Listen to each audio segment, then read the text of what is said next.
તો મિત્રો રાજ્યમાં આવેલી જે અલગ અલગ 4 કૃષિ યુનિવર્સિટી છે તો તેમાં કુલ 227 જેટલી જગ્યા પર જુનિયર ક્લાર્કની પોસ્ટ પર ભરતી બહાર પાડવામાં આવેલી છે। તો સૌથી પહેલા તો આપણે વાત કરી લઈએ કઈક અગત્યની તારીખ વિશે। હવે મિત્રો આ જે ભરતી છે તેમાં જો તમારે અરજી કરવી હોય તો ઓનલાઈન અરજી ફોર્મ ભરવાનું રહેશે। ઓનલાઈન અરજી ફોર્મ ઓલરેડી શરૂ કરી દેવામાં આવેલા છે। 15 જુલાઈ 2025 થી અરજી ફોર્મ શરૂ કરવામાં આવેલા છે। 15 જુલાઈ 2025 થી લઈ અને 11 ઓગસ્ટ 2025 ના સમયગાળા દરમિયાન તમારે ઓનલાઈન અરજી ફોર્મ ભરવાનું રહેશે। ઓનલાઈન અરજી ફોર્મ 4 માંથી કોઈ પણ એક કૃષિ યુનિવર્સિટીની વેબસાઈટ ઉપર જઈ તમારે 11 ઓગસ્ટ 2025 સુધીમાં ભરવાનું રહેશે। વાત કરી લઈએ એજ્યુકેશન ક્વોલિફિકેશન એટલે કે શૈક્ષણિક લાયકાત વિશે। અરજી ફોર્મ ભરવા માટે ઉમેદવારની શૈક્ષણિક લાયકાત કેટલી હોવી જોઈએ?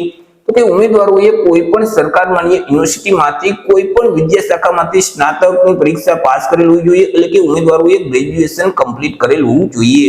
સાથે સાથે ઉમેદવાર પાસે બેઝિક કોમ્પ્યુટરનું નોલેજ હોવું જોઈએ। ઉમેદવાર છે તે ગુજરાતી ભાષા અથવા તો હિન્દી ભાષા અથવા તો બંને ભાષાના જાણકાર હોવા જોઈએ। વાત કરી લઈએ એજ લિમિટ એટલે કે વય મર્યાદા વિશે। અરજી ફોર્મ ભરવા માટે ઉમેદવારની ઉંમર કેટલી હોવી જોઈએ? તો કે અહીં અરજી ફોર્મ ભરવાની જે છેલ્લી તારીખ છે 11 ઓગસ્ટ 2025 તે તારીખને ધ્યાનમાં રાખી ઉમેદવારે પોતાની ઉંમરની ગણતરી કરવાની રહેશે। 11 ઓગસ્ટ 2025 ના રોજ ઉમેદવારની જે ઉંમર છે તે ઓછામાં ઓછી 20 વર્ષ અને વધુમાં વધુ 35 વર્ષની હોવી જોઈએ। પરંતુ અહીં જે અનામત વર્ગના ઉમેદવાર છે તેઓને સરકારશ્રીના નિયમ અનુસાર ઉંમરમાં છૂટછાટ આપવામાં આવશે।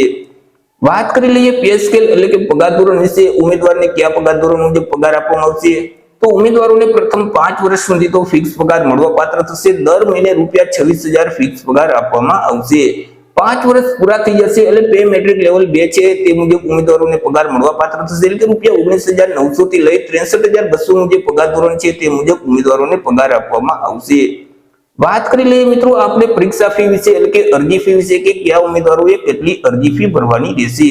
તો એ તમામ વર્ગના ઉમેદવારોએ અરજી ફી ભરવાની છે કે જેમાં સામાન્ય વર્ગના જે તમામ ઉમેદવાર છે પુરુષ અને મહિલા તે ઉમેદવારોએ અરજી ફી તરીકે ₹1,000 ભરવાના રહેશે। તે સિવાય અનામત વર્ગના જે તમામ ઉમેદવાર છે તેઓએ અરજી ફી તરીકે ₹250 ભરવાના રહેશે। અરજી ફી છે તે તમારે ઓનલાઈન જ ભરવાની રહેશે। તમે net banking, credit card, debit card અથવા યુપીઆઈ માધ્યમથી અરજી ફી ભરી શકશો।